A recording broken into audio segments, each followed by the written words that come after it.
Hi guys, welcome to the latest episode of Cricket Draft Insight. Slightly different video today.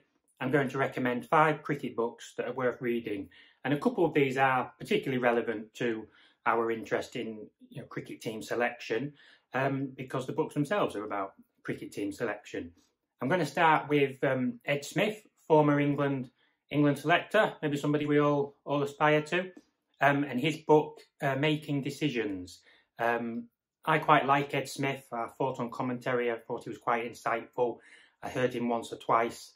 He would challenge people in an appropriate way, and you sometimes don't get that on commentary.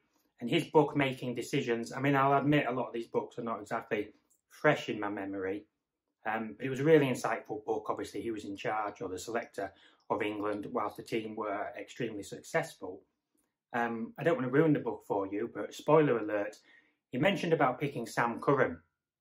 Now, you know me, I like my left field selections, but I see Sam Curran as, an absolute X-factor player whom the England side should be built around, and even in Test cricket, particularly the brand of cricket that England are playing at the moment, Sam Curran should be in that side. I mentioned before it's very difficult, with the quality that there is, but he should be in there 5 or 6. And if Ben Stokes' knees are going to give up, I'd expect Sam Curran to very much be in the equation.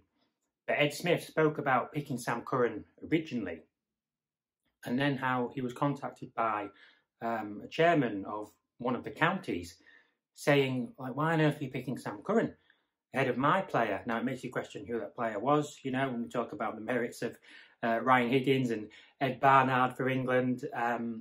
But as an England selector, there must be so much going on. You're picking the players. I would have thought it's good if the players themselves call up and say, well, why am I not in the equation? Why am I not being picked?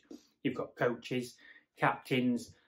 But it never really dawned on me at the time, a few years ago, that the consequence of picking the England team would be that you'd have county chairman calling you up to moan about it. But that's obviously the sort of thing that he had to experience. He would obviously go on in the book and justify why he picked Sam Curran. But yeah, Making Decisions by Ed Smith. That's a book that's really relevant, one that I'd recommend worth reading. And I'll come back to Ed Smith again later, but for now I'm going to stick with the theme of cricket team selection. My next book is The Selection Room by Peter Della Penna. I've read a bit by Peter Della Penna on Cricinfo. He's very involved in the associate cricket, particularly in the United States of America. And he wrote a book called The Selection Room, which was about a sort of combined Americas team playing in the West Indies 50-over competition. This was 4 or 5 years ago. The West Indies domestic competition, they've often had England Lions. There was a year where they had Hampshire and Kent playing. They had their combined colleges team. They often have another team. So there was a combined Americas team, and it's just an incredible mix of players. There was a young lad he travelled from Argentina. And I mean, I'll give you another spoiler alert. I think he flew from Argentina to eventually get to where they were playing in America, and then just got run out for a duck. So they had all these players that they're having to whittle down. Excuse me. I think Courtney Walsh is involved in the selection, 1 or 2 others. And Peter Della Penna is just in there, in the meetings, writing about that, providing some detail on all of the players. It's a bit of a tomb. I don't have the book in front of me. I've just gone through my attic. I think I've got rid of all the books. I've got a small house. I can only accommodate so many things. My attic will collapse on my head if I had all my books up there. So it's a bit of a tomb, but for me, just engrossed in that sort of thing, selecting a cricket team, I can put it down. So The Selection Room by Peter Della Penna is another book, really relevant to cricket team selection, and one that I'd recommend reading. The next book I'd like to recommend is Real International Cricket, A History of Cricket in 100 Scorecards by Roy Morgan. I've touched upon before, I really am passionate about world cricket. I've got some connections to France, so I like to follow them. It really frustrates me that cricket is sort of 10, 12 teams. Hopefully T20 international cricket, we've got a one-day World Cup, there's only 10 teams. I mean, to be honest, that ship's probably sailed too. But hopefully T20 cricket, maybe even the Olympics, we can have a more global game. And I know some people have questioned, these little teams shouldn't have international status. Well, I think they should. Okay, an international match is an international match. I'm not opposed to having some sort of levels, but these international teams should be recognised. And in a history of cricket, History in 100 Scorecards, he mentions about I think it was 1844, USA-Canada, which, though the Olympics preceded it, I think is recognised as the first international sporting event of any kind. And then he mentions matches, particularly in, I think, sort of Malaysia, Singapore, countries like Fiji and Denmark, who were a country, that teams maybe played when they were on tour to England, Australia, travelling. Some real sort of missed opportunities there. And I know a country like Fiji is obviously a small country, but if you look at other sports, sport isn't as simple as big country, big population, successful at sport. Sometimes the country being bigger, it's harder to concentrate, identify and even develop the talent. You can look at, a lot of people say Iceland, when they did well at football, was a shock.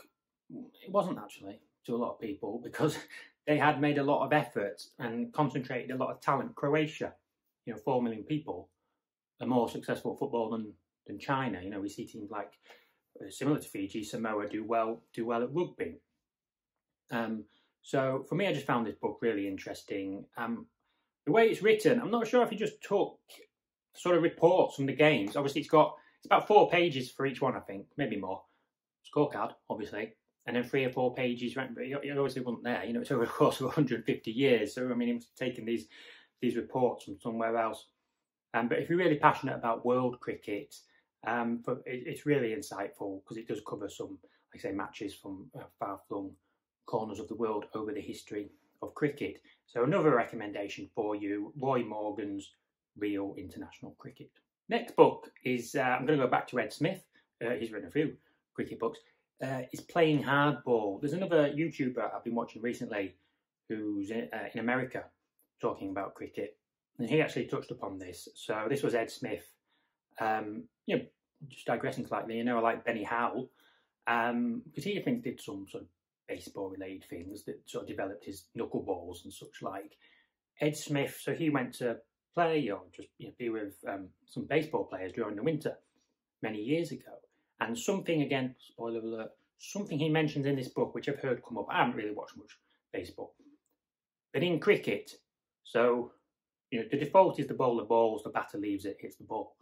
The surprise element is the batter gets out, the wickets hit, etc. In baseball, I think to some extent, and it's touched upon in this book, it's kind of the opposite, that hitting the ball is the norm, and for the pitcher to be caught by the receiver, wicket-keeper type, is the sort of surprise element. So it's almost sort of reversed. But as I say, this book is not necessarily like a few of them. It's not fresh in my mind, but I do recall it being a really interesting comparison between two sports that are often sort of put together and compared, but there's obviously a lot of intricacies, nuances. Just the size of the baseball field and how that maybe ties into the LBW rules in cricket, because if you could be pitched outside leg, would we have an off stump? And obviously baseball is sort of a triangular setup. But yeah, Playing Hardball by Ed Smith. So I completely lost my concentration. I don't know if I explained the baseball cricket comparison appropriately there, but read it for yourself. Playing Hardball by Ed Smith, and then you can identify the similarities or the differences between cricket and baseball. Before I mention a few more, I just want to say that I really don't. Reading cricket biographies by players that are still playing does not appeal to me. So if a professional cricketer is releasing their biography and they're like 29 and they're still going to be playing, I don't, like, your story isn't finished. I don't want to read it. Like, it's already out of date by the time I read it. So I just think if you're a professional cricketer, can you please wait until you finish your playing career, then release your autobiography, okay? And then you can release another one in a few years when you've been a coach or you've done other things in life. I don't want to read an unfinished story. I don't want to read an autobiography of somebody who is in the middle of their career. It just doesn't appeal to me. But anyway, there's a digress and a moan. A few more books that are worth reading. How's That? Kerry Packer. Kerry Packer is at the War Years. There's a TV series, an Australian-based TV series that's worth watching. I've seen that mentioned actually a couple of times on Twitter. I think people really enjoyed that. You know, and we talk about the change of cricket, the 100 and the franchises and the kits, and obviously a lot of these things stem from Kerry Packer and you know, coloured clothing and playing under lights and everything. And you know, this is a book that I'm sure would appeal to a lot of people. If I stay in Australia, I was looking for some books. I wanted to call it 5 books to read, and I had 4, and I was trying to find a 5th. And I read this book a long time ago. But One Split Second, Death of David Hookes and the Trial of, I think it's Zdravko, sorry, I haven't got it in front of me, Zdravko Mikovic. So David Hookes, Australian cricketer. Not sure if he was involved in how's that Kerry Packer years. So he was killed, I think, in a fight again. I mean, really, I should have reread all these books prior to doing this video. But he was killed in a fight, and then there was a trial. And, you know, this book focuses on, how do I avoid being political here? But, you know, the community and the sort of origins of Zdravko Mikovic and how different people were treated in the different angles that people apply in the media, in life. But obviously very sad book, but an extremely celebrated cricketer who was probably a bit before his time, really, in terms of the way he played. But again, a book that maybe won't be the most heard of, might not accidentally stumble upon it, but One Split Second, The Death of David Hookes and the Trial of Zdravko Mikovic, well worth reading. Yeah, just a couple more books. So Chasing Shadows is a book about Peter Roebuck. So Peter Roebuck, a player a bit before my time, I think, sort of been on the English domestic scene, didn't quite earn England recognition. So he is a player who, I think I have to be careful what I say on YouTube because of how it picks up on certain words, but shall we say he died in circumstances.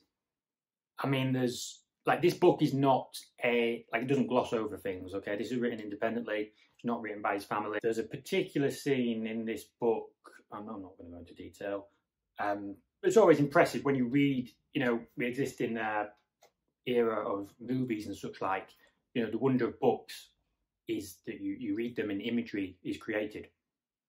And even though these are, of course, non-fiction, you know, there's some images created, some quite harrowing images created in this book. So Chasing Shadows, Peter Roebuck, maybe some people a bit older than me, familiar with him as a player, might find this really interesting. It is well worth a read, but certainly, you know, not always particularly pleasant. Chasing Shadows. On a more positive note, we'll go back to a bit of world cricket on the continent. There's also a book called Second 11, and I get a bit blurred between all the people who wrote them. A few guys who I think appear on sites like Cricinfo and stuff like Cricket on the Continent. I did read a book one time about a guy who went playing cricket, I think around the Balkans and Estonia and things. But anyway, Cricket on the Continent is cricket. It's in Europe. I read it a few years ago. It's just the sort of thing that appeals to me, that hope that France, Spain, Germany, and, you know, the world beyond can be, you know, proper cricket nations. We can talk a long time about the makeup of these sides and how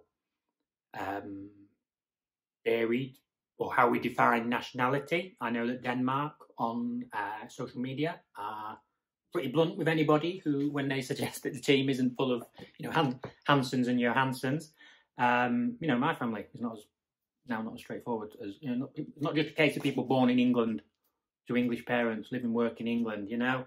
I know some people have a lot of scepticism when they follow European cricket as well on YouTube. That European Cricket League, I'm not sure, always covers European cricket in the best light, because it's not really European international cricket, it's quite amateur club sides. Anyway, yeah, there's some cricket books well worth reading. I'm sure there are more. I've forgotten about, I once read a book about Basil d'Oliveira many years ago. I read that one about Pakistan, I think, a history of cricket in Pakistan. And again, maybe I'm not very good at taking in information. I'm not going to claim the entire history of Pakistan is fresh in my mind. That's quite a thick book, but that was well worth reading. But like I say, Making Decisions by Ed Smith and The Selection Room by Peter Della Penna. I appreciate, you know, we're not all obsessed with cricket team selection. but I am. If you're into your fantasy cricket and following your cricket teams and selecting the teams, those books are particularly relevant and well worth reading. So yeah, bit of a different video. Hopefully there will be some more Cricket Draft content in the future. Thank you very much for watching this video. How's that?